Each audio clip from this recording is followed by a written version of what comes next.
Hola Iglesia, comunidad cristiana de Cartagena. Bienvenidos una vez más a nuestro podcast de la Escuela Bíblica, donde estamos estudiando el libro del hermano Miguel Núñez, Vivir con Integridad y Sabiduría. Por estos días, mis hermanos, estamos compartiendo lo referente al capítulo número 5 del libro, que tiene como título Nunca ceda a la presión. Pero antes de empezar, vamos a orar. Bendito Dios que estás en los cielos, gracias te doy por este día, Señor, y por esta nueva oportunidad que nos da de estar juntos, Señor, para estudiar tu palabra. Dios, este es el día que has hecho tú, Señor, y venimos con alegría delante de tu presencia a ser instruidos en tu palabra. Yo te pido, Señor, que seas con cada uno de nosotros haciendo nuestros corazones, Señor, terrenos fértiles, Dios, para que la semilla sea sembrada, Señor, y ésta produzca el resultado para la cual tú la envías. Danos entendimiento y a mí, Señor, dame sabiduría, no solo para entender, sino facilidad de palabras para expresar lo que tú nos enseñas a través de tu palabra y a través de estos textos que estamos compartiendo. Señor, bendice a cada uno de mis hermanos en el lugar que se encuentra. Dios, guarda su vida en Cristo Jesús. Amén. Muy bien, hermanos, en la entrega anterior empezamos estudiando cuáles son los requisitos para no ceder a la presión y estudiamos los tres primeros de ellos. El primero, una visión correcta de Dios, y sobre esto decíamos que nosotros necesitamos tener una visión correcta del Señor en lo que es su carácter, en sus atributos y en lo que Dios es en sí mismo. Pues tener este conocimiento nos permitirá descansar en él y cobrar valor cuando nos encontramos en situaciones o momentos de presión o dificultad. El segundo requisito del que hablábamos era el temor de Dios, haciendo referencia a la reverencia ante Dios, ante lo que Él es, su ley y su disciplina, lo cual nos permitirá no violentar su palabra y sus preceptos cuando estemos en situaciones de dificultad o de tentación. Y el último requisito que veíamos en la entrega anterior era una relación íntima con Dios.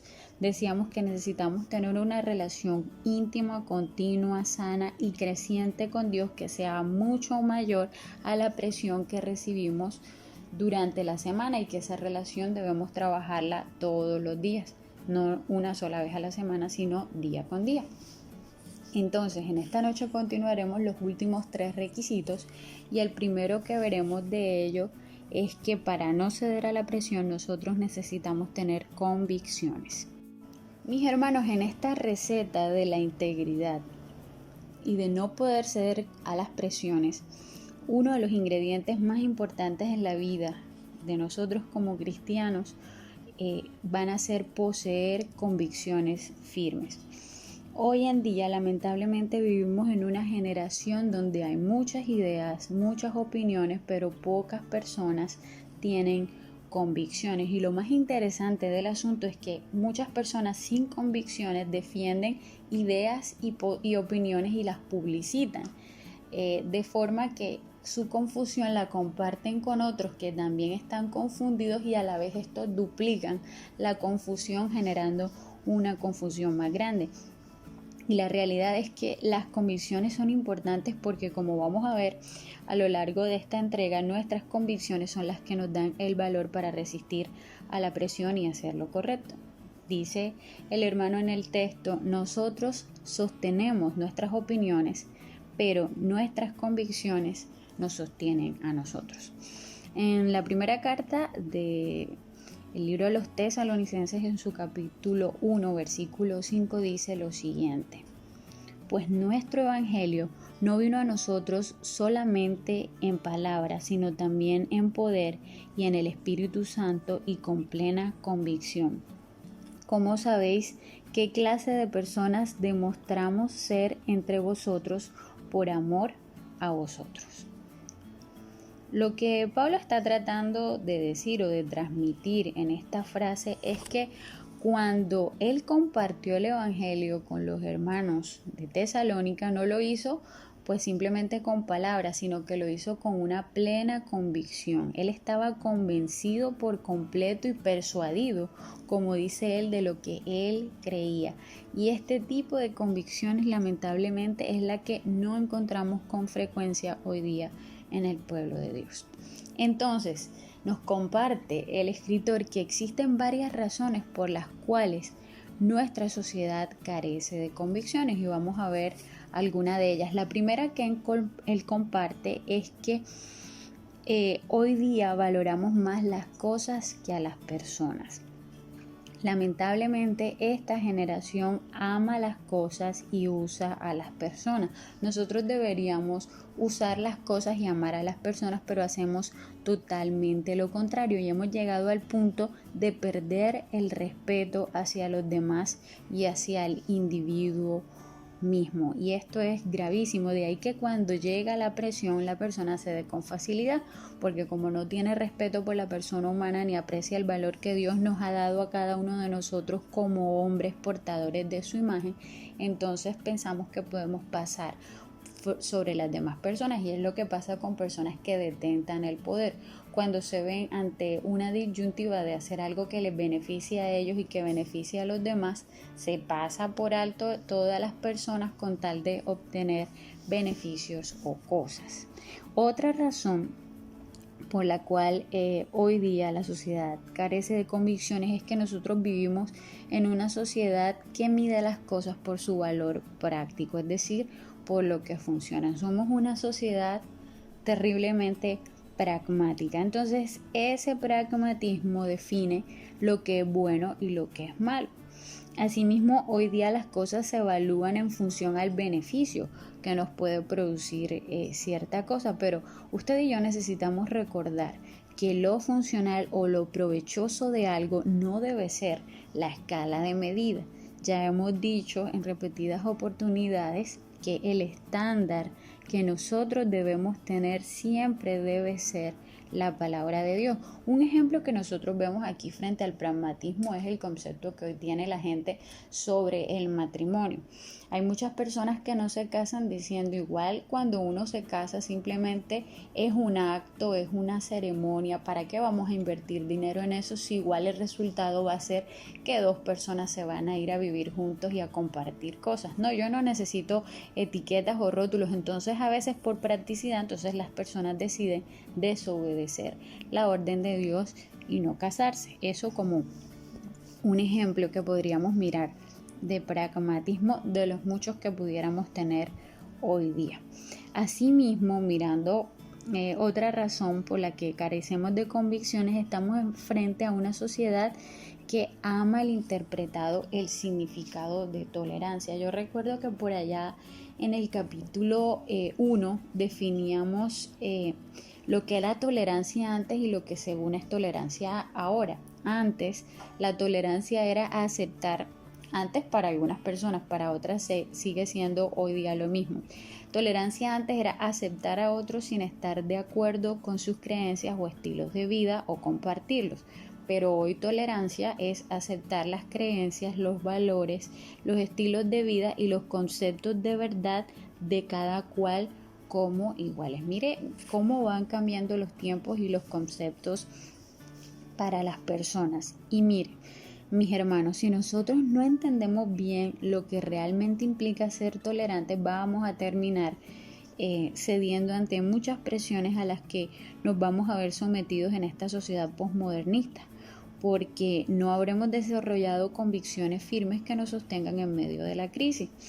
J.K. Chesterton, escritor y periodista británico, decía que la tolerancia es una virtud de un hombre sin convicciones. Este mismo hombre decía que la tolerancia moderna es una tiranía, y que es una tiranía porque es igual a silencio. Imagínense que alguien dijo en una ocasión que de acuerdo al nuevo concepto de tolerancia, hemos llegado a pensar que quienes somos está inseparablemente relacionado con lo que hacemos, lo que pensamos y lo que creemos. Y nuestra identidad está envuelta junto con nuestra cultura y nuestra conducta. Entonces, de acuerdo a la nueva sociedad en la que vivimos, si alguien expresa cualquier desacuerdo contra las convicciones de otro, entonces esto significará que está menospreciando a la persona. De modo que si usted le dice a una persona que está errada o equivocada, esta le va a contestar que usted le está juzgando. Y si nosotros no aceptamos el estilo de vida de otro, te van a decir a ti y a mí que estamos siendo intolerantes. De tal forma que hoy día estamos formando personas que no toleran o tienen baja tolerancia a la crítica, porque entienden que si usted no está de acuerdo con su estilo de vida o con su forma de pensamiento, usted lo está juzgando y usted no tiene derecho a hacerlo. Peor aún, Edgar Pisani, que es un político y escritor francés, dijo lo siguiente: intolerancia no es simplemente la falta de solidaridad con otras personas, sino que es el rechazo de otros por lo que son, por lo que hacen, por lo que piensan y eventualmente solo porque existen. ¿Está usted escuchando con claridad lo que esta persona está diciendo? Según Pisani, él no admite ninguna posibilidad de aceptar y respetar a una persona sin que ello implique aprobar o apoyar lo que hace y piensa. Y esto es así, mis hermanos, porque la sociedad en la que vivimos hoy nos quiere hacer pensar que cualquier nivel de rechazo a una idea o pensamiento es un rechazo directamente contra la persona. Es decir, si yo no estoy de acuerdo contigo, yo simplemente te estoy rechazando. Mejor dicho, hay intolerancia al desacuerdo. Pero usted y yo no nos podemos dejar intimidar por estos comentarios de tú me estás juzgando o estás siendo intolerante, porque debemos tener claro que usted y yo podemos respetar a una persona sin necesidad de tener que aceptar sus ideas como buenas o válidas. Estamos en una época posmoderna en la que ya no hay valores absolutos y en que las palabras ya no tienen el mismo significado, sino que cada quien según le da el significado que entiende conveniente, y cualquier convicción que usted tenga la va a ser denominada como fanatismo, pero no debemos dejarnos amedrentar por estas ideas en lo más mínimo. El quinto requisito para rechazar o para no ceder a la presión es valentía, pero valentía como resultado de las convicciones. Mire cómo cada uno de estos requisitos se entrelazan entre sí. Miren, la valentía, y hemos dicho esto varias veces como soslayándonos por lo que fue antes, y es que la valentía fue una virtud que era más apreciada en el pasado. Miren, muchos hombres y mujeres dieron su vida en años pasados por sus ideales. El otro día estaba en la quinta en Santa Marta y veía la declaración de la Pola y era realmente impresionante el coraje de esta mujer, y pensaba que los ideales no siempre fueron buenos, pero la gente y aún los jóvenes antes tenían el valor para luchar por ellos, pero hoy ya no es el caso. Ya parece que nadie tiene convicciones suficientes como para arriesgar su vida, a diferencia de los compañeros, por ejemplo, de Daniel, que rehusaron a postrarse ante la estatua. Repasemos nuevamente lo que dice el capítulo 3 de Daniel, versículos 15 al 18.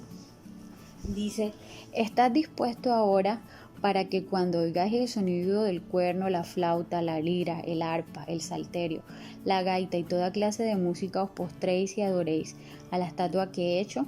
Porque si no adoráis, inmediatamente seréis echado en un horno de fuego ardiente. ¿Y qué Dios será el que os libre de mis manos? Sadrach, Mesach y Abednego respondieron y dijeron al rey Nabucodonosor: no necesitamos darte una respuesta acerca de este asunto. Ciertamente nuestro Dios, a quien servimos, puede librarnos del horno de fuego ardiente, y de tu mano, oh rey, nos librará. Pero si no lo hace, has de saber, oh rey, que no serviremos a tus dioses ni adoraremos a la estatua de oro que has levantado. Imagínese por un momento siquiera encontrarse en la situación que se encontraba estos muchachos frente a un emperador que desde el punto de vista humano era el dueño de toda la tierra, y escucharlo pronunciar estas terribles palabras sin duda nos intimidaría a cualquiera de nosotros. Entonces, si nosotros no tuviéramos, o si ellos no hubiesen tenido, mejor aún, una relación íntima con Dios fuerte y creciente, lo más probable es que ni siquiera se hubieran atrevido a responderle. Pero vemos que estos jóvenes hicieron algo que algunos no tendrían el valor de hacer, o que muchos no tendrían el valor de hacer, y es que se negaron a postrarse ante la estatua de oro y adorarla. Mis hermanos, esto es tener valor, esto es tener coraje, incluso frente al miedo de morir. Si nosotros nos damos cuenta en el relato, ellos en ningún punto tratan de justificarse ante el rey tratando de escapar de su mano. No, ellos tuvieron el valor y fueron frontales ante el rey porque estaban por completo convencidos de que el Dios que tenían podía librarlos de su mano.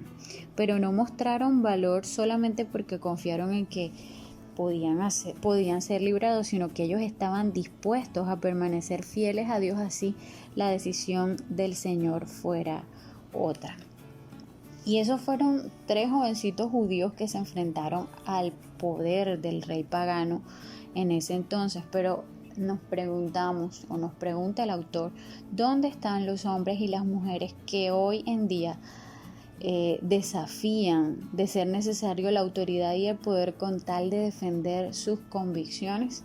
Fíjense, hermanos, el autor dice que lamentablemente hoy tenemos un pueblo de Dios muy domesticado, en exceso diplomático, que prefiere ceder ante la presión porque no tenemos el coraje de decir las cosas. Pero la cobardía, mis hermanos, no nos va a ayudar a vivir con integridad y sabiduría, sino que nos hará comprometer nuestros valores todo el tiempo. En su libro The Abolition of Man, C.S. Lewis dijo lo siguiente: la abolición del hombre. En español dice, abro comillas, formamos hombres sin pecho y esperamos de ellos virtud y arrojo. Nos burlamos del honor y después nos sorprende descubrir traidores entre nosotros. Castramos y esperamos fertilidad. Muy fuertes estas palabras. Y sabes, hermano, entendemos que esos hombres sin pechos de los que está hablando C.S. Lewis son aquellos hombres que están llenos de conocimiento, pero que no tienen la osadía de defender lo que es correcto al precio que sea. Y debemos tener claro que la valentía es aplaudida por Dios, pero la cobardía es muy criticada en distintos pasajes de la Biblia. De hecho, en el libro de Apocalipsis, donde se hace mención de aquellos individuos que no entrarán en el reino de los cielos, sino que tendrán herencia en el lago que arde con fuego y azufre, los que encabezan la lista son los cobardes. Está eso en Apocalipsis capítulo 21, versículo 7. Entonces Dios sabe que el cobarde no tiene convicción, y si no tiene convicción, él no podrá creer y atesorar la ley de Dios, y como resultado terminará negociando y quebrantando la palabra. La valentía no es ausencia de temor, sino que es acción en presencia del temor. La realidad es que no se requiere valentía para hacer aquello a lo cual no tenemos. Entonces siempre vamos a estar ante la presencia de algo que nos da miedo.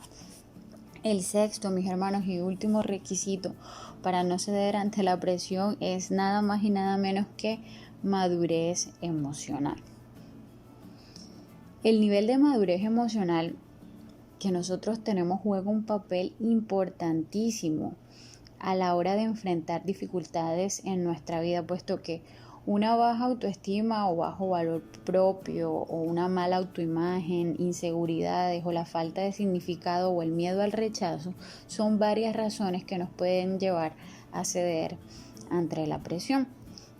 Por ejemplo, estas personas que necesitan aprobación en todo lo que hacen. Cuando nosotros somos personas que necesitamos aprobación de alguien que nos resulta importante, va a ser fácil que nos conformemos al mundo, porque vamos a estar dispuestos a hacer cualquier cosa con el fin de conseguir la aprobación de los demás, incluso aquellas cosas que nosotros sabemos que no son correctas.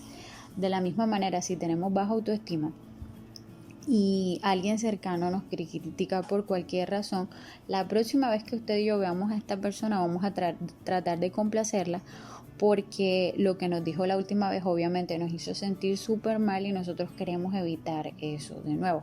Imagínese, por ejemplo, un pastor inseguro que se entera que la congregación no está aprobando los sermones que está diciendo los domingos. Entonces imagínese el pastor intentando acomodar su predicación en búsqueda de la aprobación de sus ovejas.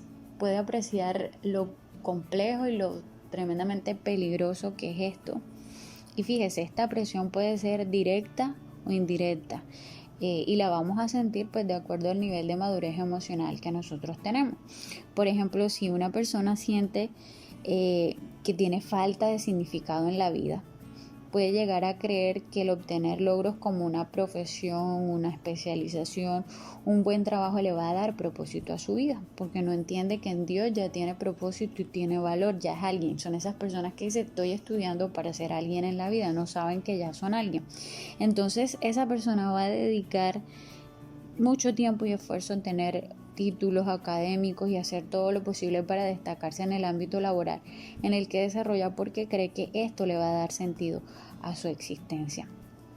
Esa presión no viene precisamente de afuera, sino que está dentro de nosotros mismos, en nuestro mundo interior. Por lo tanto, es necesario que nosotros crezcamos en estas áreas y la mejor manera de crecer es cultivando, otra vez volvemos al punto que estábamos hablando en la entrega anterior, una íntima relación con Dios, porque Dios nos va a enseñar en nuestro corazón cuál es nuestro valor, cuál es el precio que Él ha pagado por nosotros, cuáles son las etiquetas que nos quitó y el nombre nuevo que nos puso a cada uno de nosotros. Mis hermanos, no es el psicólogo, no es el coach emocional el que nos va a ayudar a sanar, sino una relación íntima con Dios. Esto nos traerá completa sanidad y nos permitirá vivir de modo correcto, sin necesidad de ceder a ningún tipo de presiones. Ahora bien, a ninguna persona le gusta ser criticado. No es chévere que lo critiquen a uno. Sin embargo, ninguno de nosotros va a poder pasar por este mundo sin haber sido criticado por lo menos en alguna ocasión. El problema no es ser criticado, el problema es aprender a manejar bien la crítica. Porque si nosotros no lo sabemos hacer, pues va a terminar llevándonos a actuar en contra de nuestras convicciones para evitar ser criticados. El hermano Núñez en su libro dice que él recuerda una época en su vida en que por su orgullo cada vez que alguien le decía algo en su contra se molestaba, se enojaba. Y dice que hasta que un día Dios lo confrontó y dice que aunque no lo escuché con mis oídos fue como si Él me estuviera diciendo, ¿y quién te crees tú?